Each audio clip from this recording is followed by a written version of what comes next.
दोस्तों स्वागत है आपका बिहार न्यूज में। दोस्तों मैं हूं फिरदौस गनी और आप देख रहे हैं केडीबी लाइव। दोस्तों आज हो चुका है 19 सितंबर 2020। तो आज की बिहार की टॉप न्यूज लेकर आए हैं आपके लिए।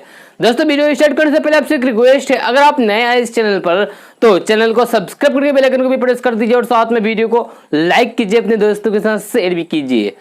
तो चलिए दोस्तों स्टार्ट करते हैं आज का न्यूज। ट्रेन से यात्रा करने वाले लोगों के लिए एक बहुत बड़ी खबर आ रही है। मिली जानकारी के मुताबिक एयरपोर्ट की तर्ज पर रेलवे स्टेशनों पर भी यूजर चार्ज लगेगा, जिससे ट्रेन टिकटों के दाम में वृद्धि हो सकती है। जी हां, रेलवे बहुत जल्द इसको लेकर घोषणा भी कर सकता है। इसके बारे में जानकारी देते हुए रेलवे बोर्ड के सीईओ और चेयरमैन विनोद कुमार यादव ने कहा है कि 7000 रेलवे स्टेशन अभी हैं। इसका 10 से 15% करीब 1050 रेलवे स्टेशनों में यूजर चार्ज लगाया जा सकता है। उन्होंने कहा है कि यूजर चार्ज बहुत छोटी राशि होगा। प्रधानमंत्री नरेंद्र मोदी वीडियो कॉन्फ्रेंस के जरिए शुक्रवार को यानी कि कल 516 करोड़ की लागत से निर्मित कोसी महासेतु का उद्घाटन कर दिया है। जी हां, इस मौके पर बिहार के मुख्यमंत्री नीतीश कुमार ने कहा है कि आज इस ऐतिहासिक रेल पुल का उद्घाटन हुआ। यह काफी खुशी की बात है। हम रेल मंत्री रहे हैं और इसके बाद बिहार का काम देख रहे हैं। इस पुल के निर्माण को लेकर हम लोगों ने काफी प्रयास किया है। ये मेरे लिए व्यक्तिगत बहुत खुशी की बात है। सीएम नीतीश कुमार ने कहा है कि मेरे जैसे व्यक्ति के लिए कितनी प्रसन्नता होगी आप समझ सकते हैं। हम लोगों ने इस रेल परियोजनाओं की शुरुआत की थी और आज ये पूरा हुआ है। साथ ही सीएम नीतीश कुमार ने कहा है कि 10 सालों में कहां काम हुआ था। सीएम नीतीश कुमार ने कहा है कि मोदी जी आप प्रधानमंत्री बने, अब इन रेल परियोजना का उद्घाटन हो रहा है। बिहार के किशनगंज जिले से एक बड़ी खबर आ रही है। जी हां, किशनगंज जिले से खबर आ रही है कि एक निर्माणाधीन पुल बह गया है। यह मामला दिगल बैंक प्रखंड के पत्थरघंटी पंचायत का है। यहाँ गोवाबाड़ी में 1 करोड़ 42 लाख रुपए की लागत से बन रहा गोवाबाड़ी पुल बह गया है। इस इलाके के लोग फिलहाल बाढ़ की विभीषिका में झेल रहे हैं।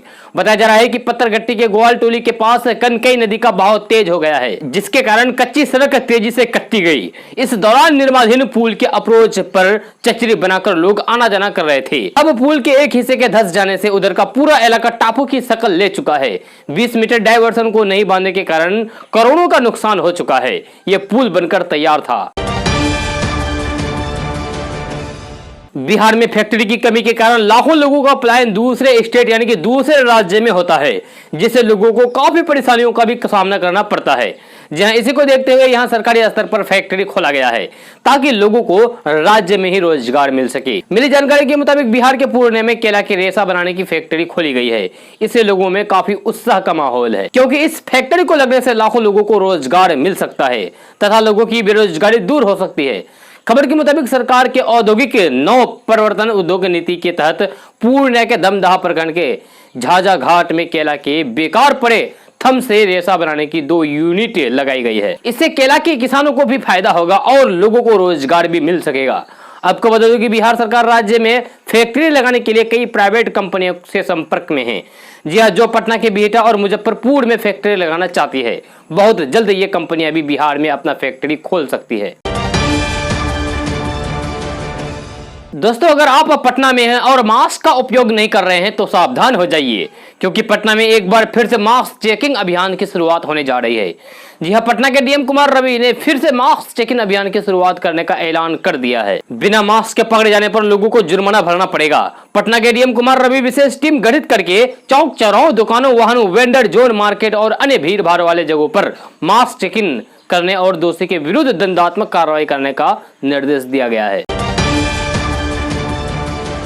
बिहार में आने वाले समय में होने वाले विधानसभा चुनाव में सत्तारूढ़ पार्टी यानी कि जनता दल यूनाइटेड ने बड़ी जीत हासिल करने के लिए हर मोर्चे पर तैयारी शुरू कर दी है। जी हां, यहां तक कि किसी भी हाल में बिहार में अपने सहयोगी दल भारतीय जनता पार्टी से किसी मामले में कम नहीं दिखाना चाहते हैं। राज्य में इस साल अक्टूबर नवंबर में विधानसभा चुनाव होने की संभावना जताई गई है। इस चुनाव में बीजेपी नेतृत्व वाले एनडीए और विपक्षी दलों के महागठबंधन में जीत के लिए हर तरह के दांव पेच आजमाए जा रहे हैं। आम आदमी के लिए बड़ी राहत की खबर आई है। जी हां, थोक बाजारों में सेब की कीमतें गिरकर आधी रह गई है। मीडिया रिपोर्ट के मुताबिक अच्छी गुणवत्ता वाले सेब की कीमतें गिरकर 50 रुपए से 40 रुपए प्रति किलोग्राम रह गई है। जम्मू कश्मीर और हिमाचल प्रदेश से बड़ी सप्लाई की वजह से ये कीमतें गिरी है। वहीं डिमांड में भी भारी गिरावट आई है।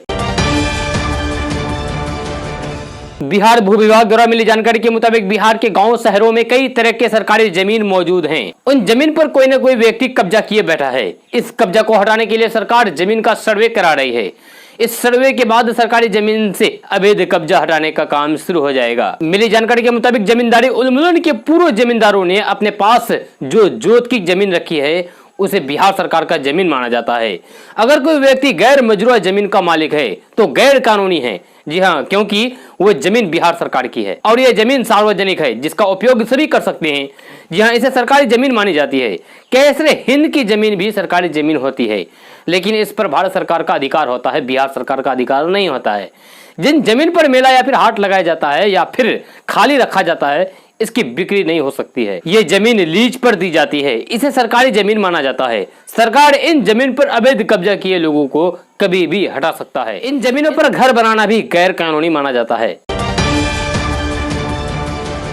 कोरोना काल में लोगों को आवाजाही में काफी दिक्कत का सामना करना पड़ रहा है। आम लोगों के लिए देश में परिवहन के लिए सबसे उपयुक्त साधन अभी भी रेल ही है। जी हाँ, हालांकि ट्रेनों का परिचालन कोरोना काल के पहले जैसे नहीं हो रहा है। यात्रियों की लगातार बढ़ती संख्या को देखते हुए रेलवे कई नई ट्रेनों को चलाने का ऐलान कर चुका है। 19 सितंबर यानी कि आज से बिहार और यूपी से दिल्ली जाने वाले लोगों के लिए लिच्छवी एक्सप्रेस को स्पेशल ट्रेन के रूप में शुरू किया जा रहा है। जी हाँ, नई दिल्ली रूट पर बढ़ती भीड़ को देखते हुए रेलवे बोर्ड ने इसे चलाने का फैसला किया है।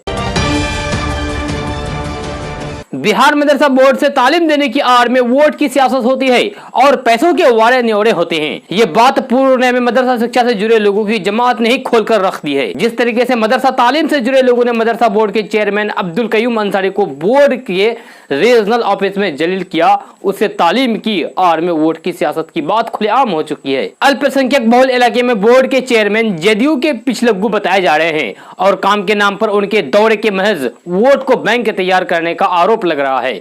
जी हाँ, जलालत झेलने के बाद बोर्ड के अध्यक्ष तो वापस हो गए हैं, लेकिन तालीम के नाम पर सियासत की बातें चर्चा में आ चुकी है।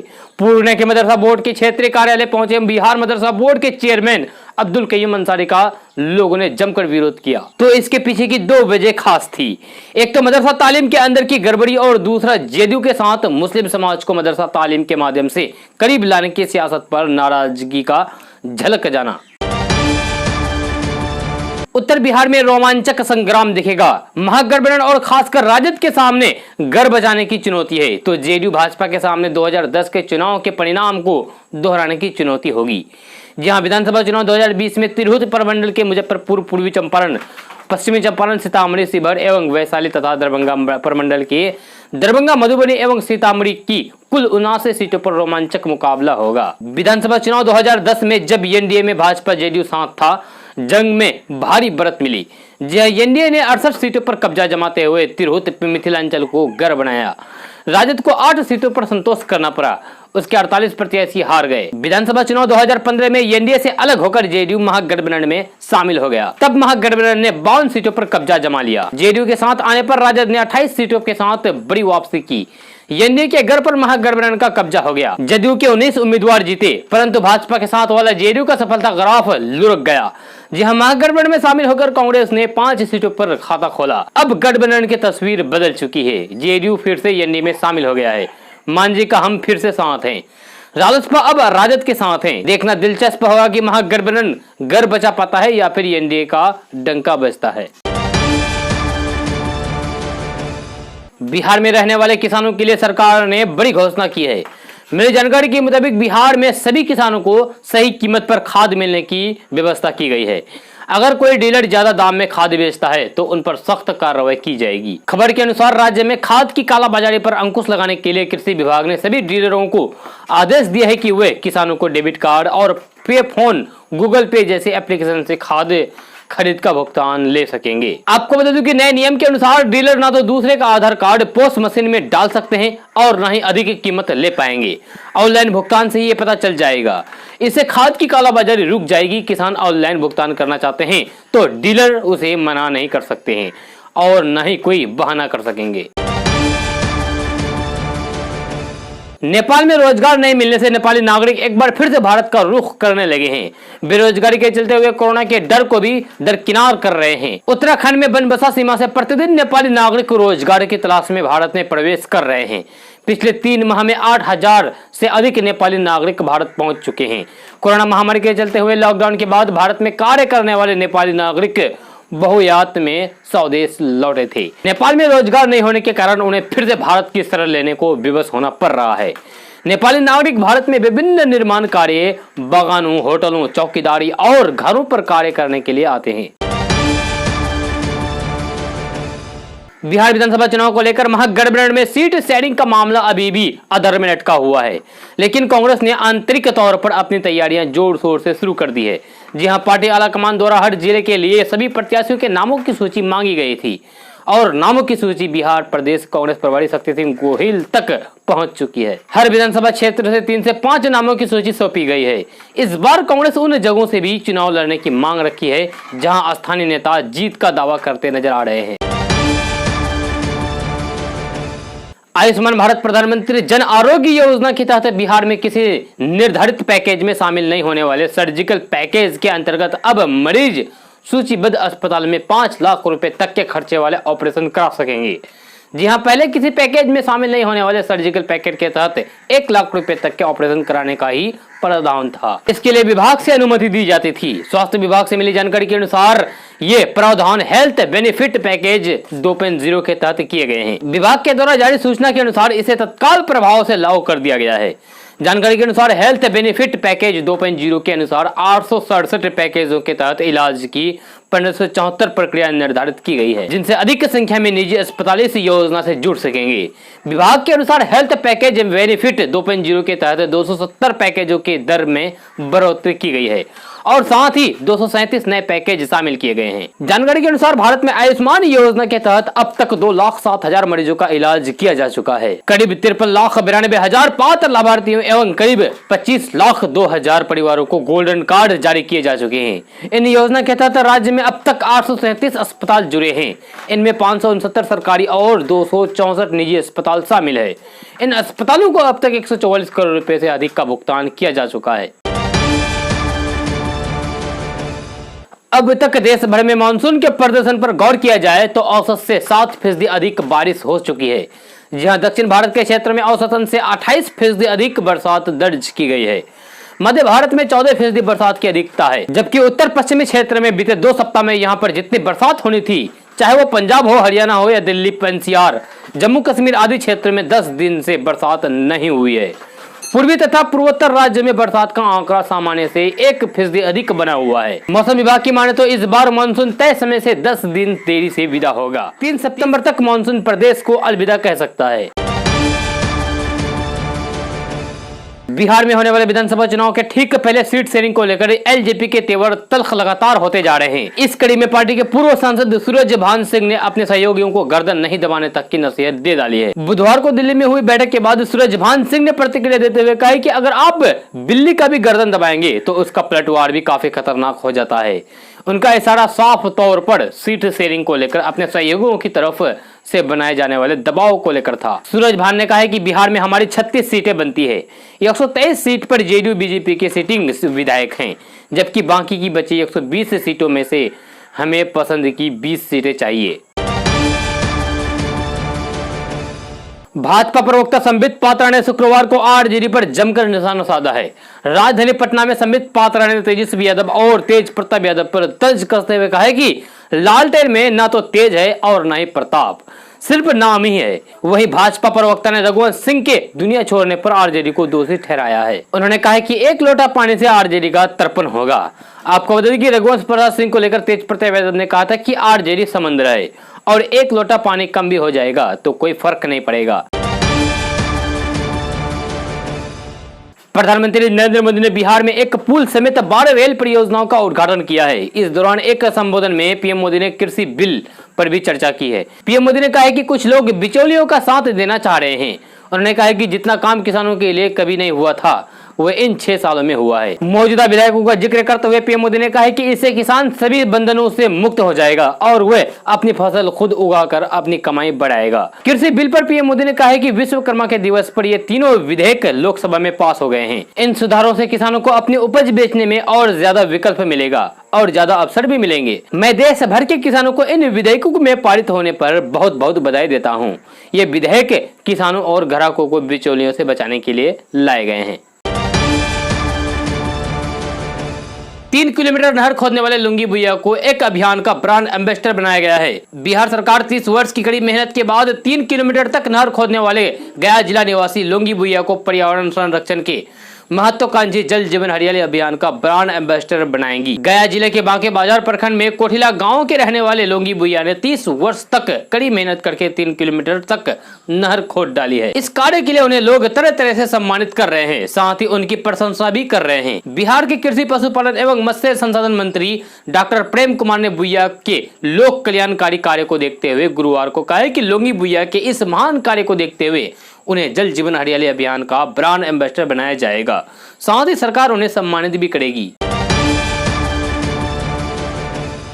पंजाब हरियाणा के लाखों किसान केंद्र की मोदी सरकार से नाराज हैं। इस नाराज की वजह है 3 बिल। इस बिल से सरकार को झटका तब लगा जब उसकी सहयोगी शिरोमणि अकाली दल से सांसद और कैबिनेट में मंत्री हरसिमरत कौर बादल ने अपने पद से इस्तीफा दे दिया। अकाली दल ने अपने इस कदम से दिखाने का प्रयास किया है कि वह इस फैसले में सरकार के साथ नहीं है। कुछ लोग इसे 2022 के पंजाब चुनाव से जोड़कर भी देख रहे हैं, तो लाजिमी है कि इसके राजनीतिक असर की भी बात होगी। केंद्रीय स्वास्थ्य मंत्री डॉक्टर हर्षवर्धन ने राज्यसभा में देश में कोरोना के हालात को लेकर विस्तार से जानकारी दी है। उन्होंने कहा है कि साल 2021 के शुरुआती दिनों में कोरोना वैक्सीन के बनकर तैयार हो जाने की संभावना है। डॉक्टर हर्षवर्धन ने कहा कि 3 वैक्सीन कैंडिडेट्स ट्रायल के अलग अलग चरणों में पहुंच चुकी है। साथ ही उन्होंने कहा कि कोरोना के खिलाफ लड़ाई में ये जरूरी होगा कि हाथ की साफ सफाई, मास्क पहनना और सोशल डिस्टेंसिंग जैसी सावधानियों का कड़ाई से पालन करें। प्रधानमंत्री नरेंद्र मोदी ने कोसी रेल महासेतु को कल राष्ट्र को समर्पित कर दिया है। इस मौके पर बिहार के मुख्यमंत्री नीतीश कुमार ने भी पीएम मोदी का धन्यवाद दिया है। जी हां, साथ ही कांग्रेस के नेतृत्व वाली यूपीए सरकार पर निशाना भी साधा है। सीएम नीतीश कुमार ने कहा कि कांग्रेस के शासनकाल में 2004 से 2014 तक 10 साल रेल की परियोजनाओं पर कोई काम नहीं हुआ है। पीएम मोदी ने कहा कि ठप पड़े कामों को तेज किया और इसका नतीजा है कि बिहार की कई परियोजनाएं पूरी कर ली गई है। मुख्यमंत्री ने केंद्र सरकार से अनुरोध किया है कि हाजीपुर वैशाली रेल लाइन को सुगोली तक शीघ्र पूरा कर लिया जाएगा। जी हां, मुख्यमंत्री नीतीश कुमार ने कहा है कि बिहार में रेल परियोजनाओं की जो भी काम कुछ रह गए हैं उन्हें भी जल्द ही पूरा करने का आग्रह किया है। पीएम मोदी द्वारा कोसी रेल महासेतु के उद्घाटन समारोह में सीएम ने वीडियो कॉन्फ्रेंस से अपनी बात रखी है। मुख्यमंत्री ने यह भी कहा है कि हम सभी देश के वासी हैं, तो फिर दूसरे राज्यों में जाने वाले श्रमिकों को प्रवासी क्यों कहा जाता है।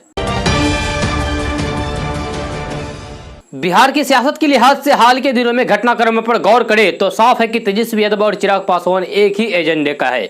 जी हां, और वह सीएम नीतीश कुमार को टारगेट करना। बेरोजगारी, पलायन, बाढ़ या फिर सुशांत सिंह राजपूत का मुद्दा ही क्यों ना हो, दोनों एक ही अंदाज में ही पलटवार करते हैं। अब सवाल यह उठ रहा है कि आखिरकार इन दोनों के सुर क्यों मिल रहे हैं। कल तक रामविलास पासवान को मौसमी वैज्ञानिक बताने वाले आरजेडी आखिर क्यों चिराग पासवान पर नरम पड़ गई है। लोक जनशक्ति पार्टी के अध्यक्ष चिराग पासवान के मन में क्या है? क्या आने वाले दिनों में एलजेपी एनडीए से अलग हो जाएगी? इस सवाल पर बिहार के सियासी गलियारों में चर्चा जोरों पर है। इधर बात आरजेडी नेताओं के व्यक्तित्व पर गौर करें तो राजद चिराग पासवान को लेकर थोड़ी सॉफ्ट दिख रहा है। जी हां, आरजेडी विधायक शक्ति सिंह यादव कहते हैं कि चिराग पासवान को बिहार की चिंता है और यही कारण है कि वे लगातार बिहार की खामियों को उजागर कर रहे हैं। वैसे उनके रिश्ते तेजस्वी यादव से बहुत सुंदर है, आगे क्या होगा ये अभी कहना उचित नहीं है। वहीं आरजेडी विधायक विजय प्रकाश का कहना है कि बीते कुछ महीनों से एनडीए में चिराग पासवान को वो इज्जत, वो सम्मान नहीं मिल रहा है जिसके वो हकदार हैं। बिहार के मुख्यमंत्री नीतीश कुमार लगातार चिराग पासवान के कद को कम करके आंक रहे हैं, जो उचित नहीं है। विजय प्रकाश तो खुलेआम चिराग पासवान को एनडीए से अलग होकर आरजेडी के साथ आने का न्योता भी देते हुए कहा है कि आखिरकार दोनों ही पार्टियों की विचारधारा तो एक ही है, तो फिर साथ आ जाइए। दोस्तों, आज का न्यूज बस यहाँ तक। कैसा लगा जरूर अपना सुझाव दीजिएगा नीचे कमेंट बॉक्स में कमेंट करके। अगर आप नए आए इस चैनल पर तो चैनल को सब्सक्राइब करके बेल आइकन को भी प्रेस कर दीजिए और साथ में वीडियो को लाइक कीजिए, अपने दोस्तों के साथ शेयर भी कीजिए। तो चलिए दोस्तों, फिर मिलते हैं अगले वीडियो में।